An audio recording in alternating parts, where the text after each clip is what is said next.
मथुरा नगरी के पास स्थित वृंदावन की गोपियों की सुंदरता और सरलता की चर्चा पूरे ब्रज में थी। गोपियों का प्रेम और भक्ति कृष्ण और बलराम के प्रति अटूट था। उनके प्रेम की इसी गाथा को और भी रंगीन बनाने के लिए एक विशेष आयोजन का समय आया, जिसे रास लीला के नाम से जाना जाता है। यह आयोजन हर साल कार्तिक पूर्णिमा की रात को होता था। उस रात वृंदावन के हर कोने को दीपकों से सजाया गया था। पूरा वन सुनहरी रोशनी से जगमगा रहा था। गोपियों ने अपनी सबसे सुंदर पोशाकें पहन रखी थीं और उनके हाथों में रंग बिरंगी कांच की चूड़ियां खनक रही थीं। कृष्ण और बलराम ने भी आज विशेष तैयारी की थी। बलराम ने अपने मित्रों के साथ मिलकर एक विशेष पेय मंदिरा तैयार किया था, जिसे उन्होंने कई जड़ी बूटियों और पुष्पों से मिश्रित किया था। यह पेय न केवल स्वादिष्ट था, बल्कि उसमें एक मधुर मदकता भी थी, जो मन को प्रफुल्लित कर देती थी। रात के समय जब रास लीला का आरंभ हुआ, तब कृष्ण अपनी बांसुरी की मधुर धुन बजाने लगे।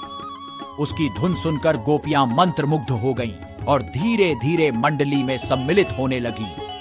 बलराम ने गोपियों को मंदिरा का प्रसाद दिया, जो उन्होंने प्रेम पूर्वक ग्रहण किया। इस मंदिरा पान से गोपियों के चेहरे पर एक नई चमक और उनकी आंखों में एक नई ऊर्जा आ गई थी। रास लीला का आरंभ हुआ और गोपियों ने कृष्ण और बलराम के साथ नृत्य करना शुरू किया। हर एक गोपी अपने प्रियतम कृष्ण के साथ नृत्य कर रही थी, मानो वही कृष्ण की सबसे प्रिय हो। बलराम भी अपनी मधुर मुस्कान और अपने अद्वितीय नृत्य से सभी को मंत्रमुग्ध कर रहे थे। मंदिरा पान का असर धीरे धीरे गोपियों पर दिखने लगा। उनकी हंसी और मुस्कान और भी गहरी हो गई। उनके नृत्य में एक नई उन्मुक्तता और प्रेम की भावना भर गई। कृष्ण की बांसुरी की धुन और भी मधुर और आकर्षक होती जा रही थी। बलराम के हास्य परिहास और गोपियों के साथ उनकी छेड़खानी ने वातावरण को और भी रोमांचक बना दिया। रात गहराती गई और रास लीला की धुन और भी तेज होती गई। गोपियों और कृष्ण बलराम के बीच का यह नृत्य मानो समय को थाम चुका था।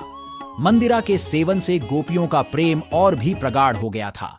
वे अपने प्रिय कृष्ण और बलराम के साथ इस अनमोल क्षण को जी रही थीं।